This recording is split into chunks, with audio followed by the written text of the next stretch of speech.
Good morning, students. How are you today?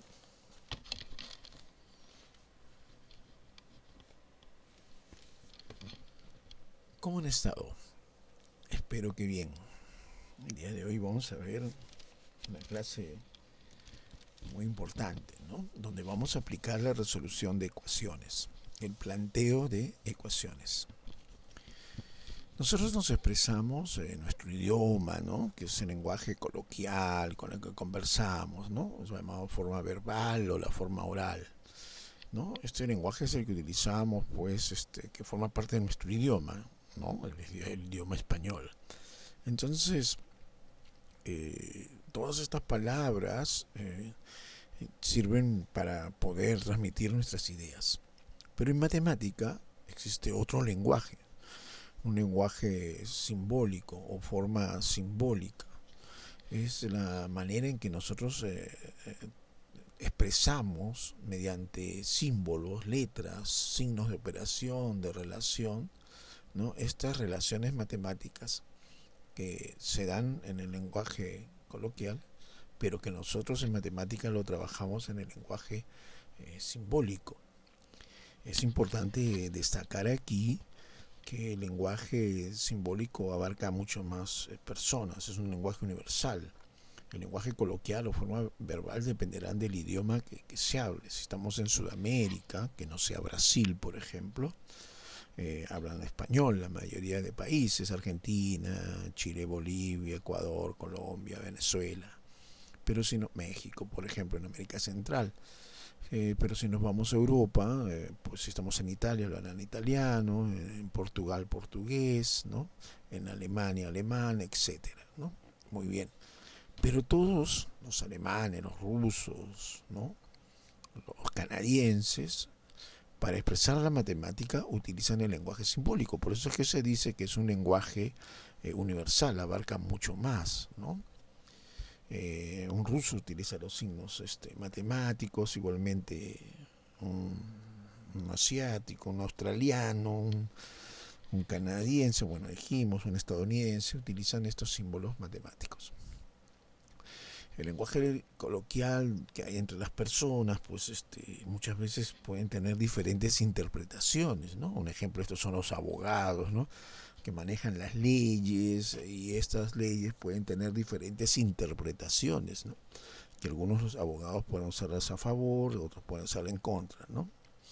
Sin embargo, en el lenguaje simbólico, de los signos, de los símbolos, es mucho más preciso, porque cada símbolo tiene una sola interpretación, ¿no?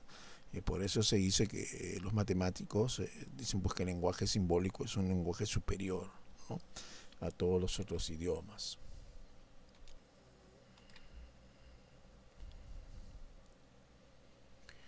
A ver, aquí tenemos una tablita, ¿no? Donde nos habla del lenguaje coloquial a simbólico, ¿no? Es muy exacta, digamos, ¿no? El anterior de 3, ¿no? Está en el idioma.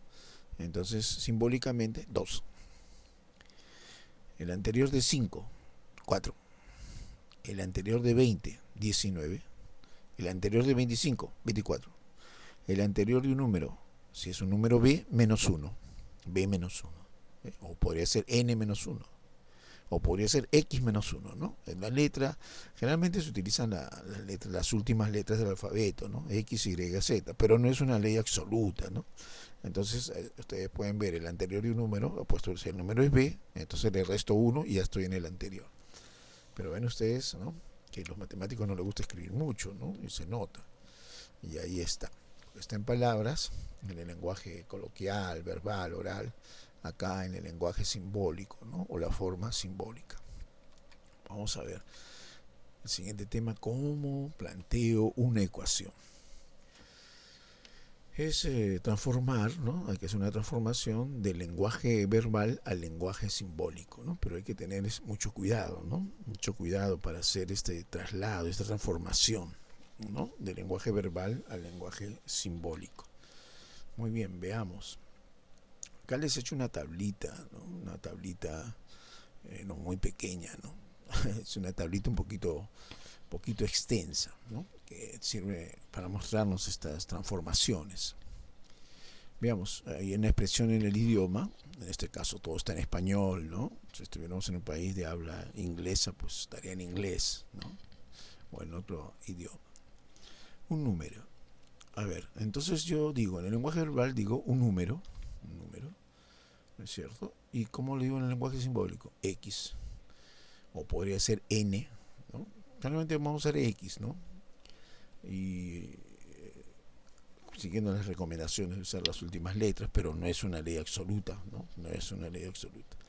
A ver, mi edad aumentada en 5 años, mi edad aumentada en 5 años. Entonces, como no sé mi edad, dirá X más 5. El duplo o doble de un número, ¿no? El doble de un número, 2X. ¿Ve? El triple de un número, 3X, ¿no? 3 por X. La mitad de un número, atentos acá, puede ser X entre 2, eso es la mitad. O podría escribirlo como X medios, X sobre 2, o un medio por X, ¿no?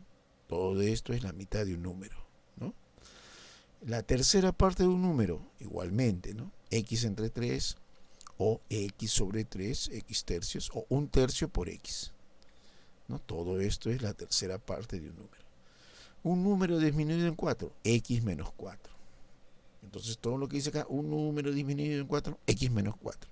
El lenguaje simbólico, ¿eh? La quinta parte de un número, X entre 5, o X sobre 5, X quintos, o un quinto por X, ¿no? O un quinto de X, ¿no? Habría que añadir aquí. El antecesor o anterior de un número, entonces será a X le quitamos 1, ese es el antecesor, X menos 1, ¿eh? Y el sucesor o siguiente de un número, a X le sumamos 1, X más 1. El antecesor menos 1, el sucesor o el que sigue, ¿no? El siguiente, X más 1. El opuesto de un número, menos X. ¿Qué significa eso? Si el número es 5, más 5, el opuesto será menos 5. ¿No es cierto? Muy bien. La suma de dos números consecutivos. Si un número es X, le agrego un 1, X más 1, y ya tengo el consecutivo. Por ejemplo, si X es 10, 10 más 1, 11. 10 y 11. Ahí tendría los números consecutivos, ¿no? Dos números consecutivos. ¿Qué más? Aquí, mucha atención. Tres números consecutivos, ¿no? Hay dos maneras. Si el menor es X, el siguiente será X más 1 y el siguiente X más 2. Digamos que X es 5. El siguiente será 5 más 1, 6. Y el siguiente será 5 más 2, 7. 5, 6 y 7. Aquí X es el número menor. Otra forma de representar tres números consecutivos también es usando a X como el término central, el que está al medio. Entonces veamos, si X es 10, el anterior sería 10 menos 1, 9. Y el que siguiente, 10 más 1, 11, ¿no? ¿Y qué obtenemos? Si resolvemos, obtenemos aquí el término central, el X central. Aquí, si resolvemos la ecuación, obtendríamos el menor. Y aquí es el del centro. Si me piden los 3, le resto 1 y le sumo 1. Ya estarían los 3. Un número par, 2X. Un número impar, 2X más 1. ¿Por qué? Al ser este número par, ¿no? Al ser multiplicado por 2, un múltiplo de 2 es un número par. Si a ese número par le agrego 1, ya es un número impar. Pues se convierte en número par, impar. El cuadrado de un número, X al cuadrado. El cubo de un número, X al cubo. Muy bien. Aquí mucha atención acá. Si aprenden bien esta parte, no van a tener dificultades en el uso de la coma. Este es un capítulo muy interesante. Vamos a ver un ejemplo verbal del lenguaje coloquial, ¿no? De nuestro idioma. Veamos la importancia del uso de la coma en los enunciados. Dice Juan, coma, dice Pedro, coma, no juega fútbol. Juan, coma, dice Pedro, coma, no juega fútbol. Ahora miren, cambiando la coma. Juan dice, coma, Pedro no juega fútbol. ¿Quién no juega fútbol? A ver, del primer enunciado, ¿qué deducimos? Dice Juan dice Pedro. Pedro está diciendo, ¿qué dice Pedro de Juan? Que no juega fútbol. Entonces el que no juega fútbol es Juan. En el segundo enunciado, dice, Juan dice, ¿qué es lo que dice Juan? Pedro no juega fútbol. ¿Se dan cuenta cómo la coma puede ser variar el sentido de la oración? En el segundo enunciado, pues nosotros deducimos que el que no juega es Pedro, pero en el primero el que no juega es Juan. ¿Se dan cuenta? Por una coma, ¿no?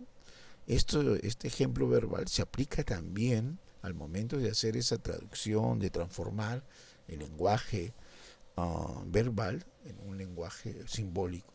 Entonces, mucho cuidado con las comas, el uso de la coma en los enunciados. Vamos a ver. Las diferentes interpretaciones se dan por la ubicación de la coma. Sí, pues.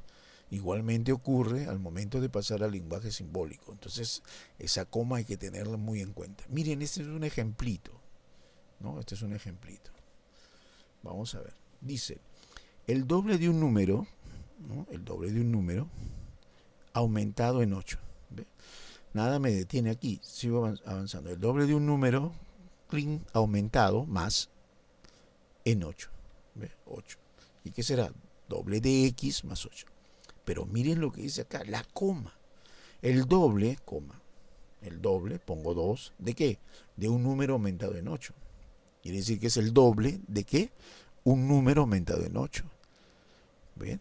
Y acá que decía, el doble de un número aumentado en 8. Y acá que dice, el doble de un número aumentado en 8. Si x fuera 2, por ejemplo, acá sería 2 por 2, 4, más 8, 12. Y acá que sería 2 más 8, 10. Y 2 por 10, 20. Y serían resultados diferentes.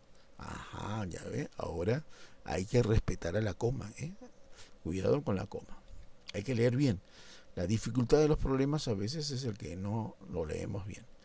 Escribiendo del lenguaje verbal en modo de ecuaciones. Por ejemplo, un número, ahí me detengo ahí, coma, un número, x, aumentado en 25 más 25, igual a 45. Ahí está. Un número, cling, me detengo, la coma, aumentado en 25 es igual a 45. Pero aquí miren lo que dicen. La edad de Lucy, L por ejemplo, miren, le han puesto L en vez de X. Muy bien. Menos 15 es igual a 10. Bien, cuidado. Vamos a ver más ejemplos con la coma. Entonces, mucho cuidado cuando tenemos el lenguaje verbal, escrito o común, traducir al lenguaje simbólico, formal o lenguaje matemático. ¿Cuál es su tarea? Tienen que hacer una traducción. Traducir. Muy bien. Escribe en forma de ecuación, como esto último, ¿no? En forma de ecuación, como lo que está acá. A ver. La siguiente enunciado. La edad de José, coma, o sea, x, aumentado en 10, x más 10, igual a 12. El número de libros, x, más 20, igual a 40. Mi edad, podemos ponerle disminuido en 24, menos 24, es igual a 12.